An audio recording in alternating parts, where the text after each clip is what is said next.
¿Cuál es la manera que un gobierno puede tener dinero? Lo sabemos muy bien porque lo padecemos. O emite el billete, que Iturbide trató de emitir el billete y fue absolutamente rechazado porque no había credibilidad en el gobierno, o pone impuestos que es imposible, digamos, frente a la desarticulación de los mercados y los intereses de los gobiernos estatales, o pide prestado. Y el camino de pedir prestado fue el camino que se utilizó a lo largo de todo el siglo XIX. Se utilizó a veces como préstamo forzoso, a veces como préstamo voluntario, pero siempre bajo condiciones muy onerosas para el país. Es decir, no había obviamente confianza en el gobierno, entonces el gobierno anunciaba un nuevo préstamo, decía, bueno, el 50% en líquido, en plata, digamos, y el 50% en viejos papeles, lo cual estaban absolutamente depreciados en el mercado, y por esos papeles, digamos, estamos hablando no solamente de préstamos anteriores que podían tener sus acreedores, las letras, sino también de los pagos a los empleados civiles, porque no había, digamos, dinero en caja para pagar los salarios de los empleados. Entonces, digamos, lo que se llaman los alcances civiles, se les daban unos volantes, y estos, o los alcances militares, se les pagaba el ejército igual, y estos volantes de esta especie de libranzas paganas se cambiaban en las tiendas, digamos, o en los almacenes, tendajones, o como quieran llamar, correspondientes a un precio más bajo. O sea, todos los papeles sufrían un descuento que le proporcionaba una ganancia al comerciante, y cuando el comerciante lo trasladaba, digamos, sobre todo el que concentraba al gobierno, se lo daba a la paga. O sea, había ganado frente al consumidor y había ganado obviamente frente al gobierno. Entonces, esto fue aumentando la deuda, de tal manera que en los años 50, cuando estaba, por ejemplo, Feinberg, Guillermo Prieto, no se sabe cuánto se debe, pero se sabe que se debe mucho dinero. Hubo un intento de pedir un préstamo a Inglaterra en los años de bonanza y de optimismo, pero el préstamo nunca llegó completo a México porque buena parte se usó para financiar armas y armamentos en todo el proceso de independencia de Colombia.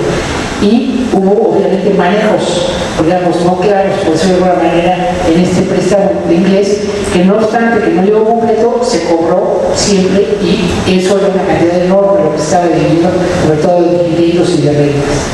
Entonces, todo esto hacía que México tuviera un endeudamiento muy grande con sus acreedores, y que uno de los grandes fracasos era la hacienda pública.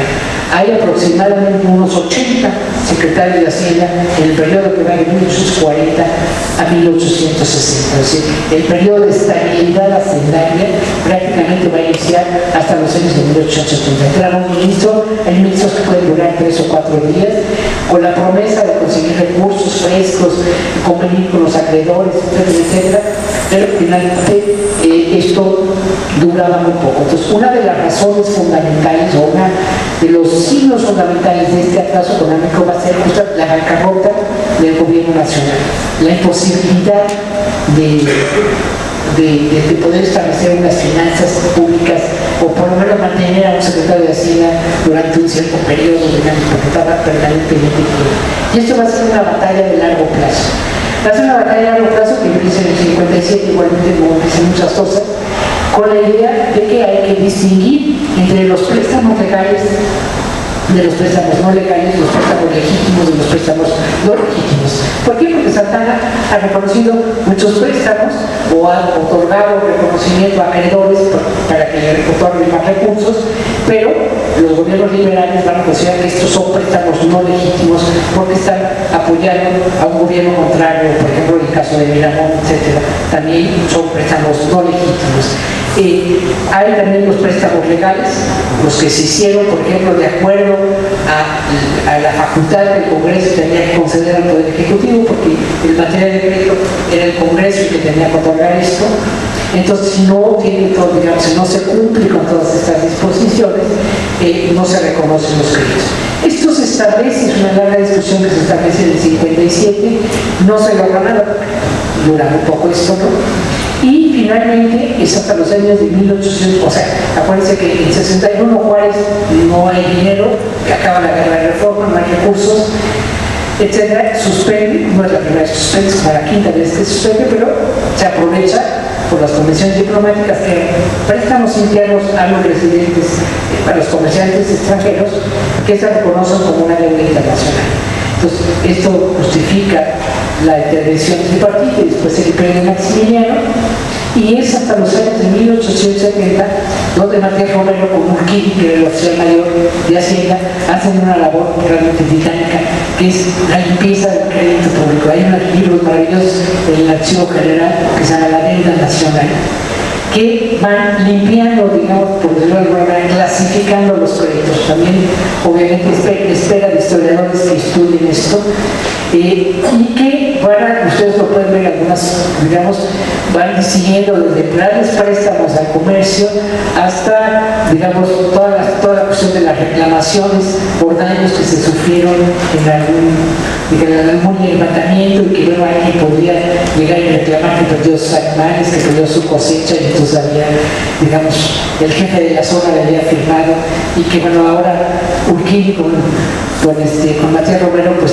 si esto es válido, esto no. Esto mismo, este ejercicio, digamos, bastante, digamos, heroico, lo van a hacer después en los años 20, de 1920, después de la revolución con Obregón. Lo que pasa es que Obregón le dice, bueno, te lo cambio tus vacas por tierras en tal parte del país, etc.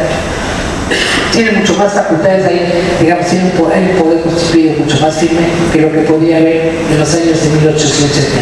El proceso de restablecimiento de las finanzas públicas va a ser muy tardado, se va a dar prácticamente hasta 1884, cuando Porfirio ya está perfectamente cimentado en el poder, regresa una vez que pasó Manuel González, y que tiene la capacidad tanto interna como externa para negociar con sus acreedores, tanto, digamos, en Europa como internamente. Pero buena parte de todas estas discusiones, todas estas políticas van a hacer conciencia, van a empezar a aflorar y a empezarse a diseñar los caminos a seguir a partir de los hombres de la primera generación de Obregón. Bueno, muchas gracias. Espero que